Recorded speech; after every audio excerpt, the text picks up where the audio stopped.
और यही नहीं, जब भी हमारा कभी संघर्ष हुआ तब भी आप लोगों ने हमेशा मेरा साथ दिया।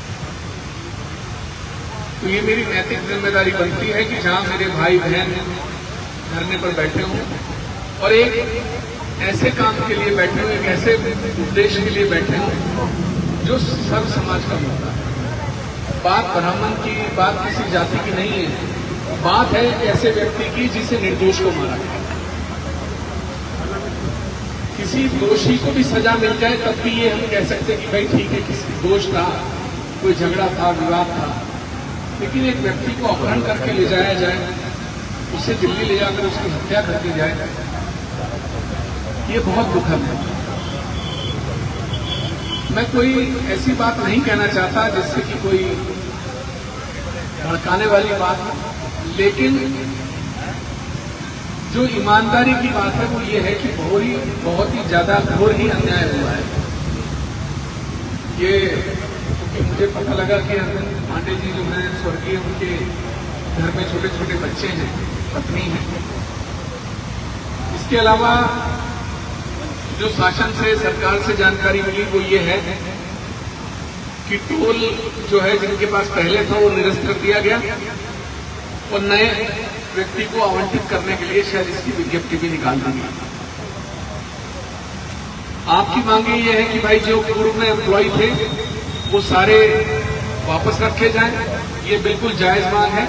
प्रशासन के लोग जो यहाँ मौजूद हैं वो मेरी बात रिकॉर्ड भी कर रहे हैं और सुन भी रहे हैं, तो इसमें कोई नाजायज मांग नहीं है। अगर विवाद टोल पर हुआ है, उस विवाद में इन कर्मचारियों का, इन गरीब लोगों का कोई दोष नहीं। ये मेहनतकश लोग हैं, ईमानदारी से काम कर रहे थे, ये सारे के सारे वापस रखे जाएं। और जो अरविंद पांडे स्वर्गीय जिनका देहांत हो गया है, हत्या हो गई है जिनकी, उनकी पत्नी को भी यहाँ पर रोजगार दिया जाए, जितनी तनख्वाह उनको मिलती थी उतनी उनको दी जाए, या फिर 10 साल का मुआवजा इकट्ठा उनको दिया जाए।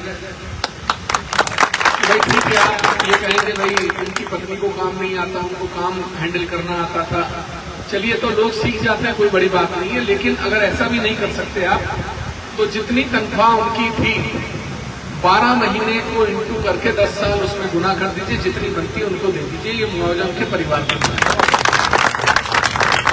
और बात रही संघर्ष की, तो अगर सरकार और शासन हमारी बात नहीं मानता तो ये टोल चलेगा नहीं, फिर इसे जाम कर दिया जाए। उत्तर प्रदेश के लोग भी रहेंगे और उत्तराखंड के लोग भी यहां रहेंगे, और मैं इतना वादा कर सकता हूं कि जितने लोग यहां से आएंगे उससे दुगने लोग हमारे यहां से आएंगे। शांति प्रिय धरना चल रहा है, टोल के साइड में चल रहा है, ये बहुत अच्छी बात है कि हमारी वजह से आम जन को परेशानी नहीं होनी चाहिए। लेकिन जायज मांगों को अगर नहीं माना जाएगा तो फिर ये संघर्ष बड़ा होगा, और इस संघर्ष के लिए सरकार स्वयं जिम्मेदार होगी, हम नहीं। तो ये मेरी मांगे हैं। इसके अलावा आप कोई बात कहना चाहते हो? कोई और मांग तो नहीं है? क्योंकि यही है कि आप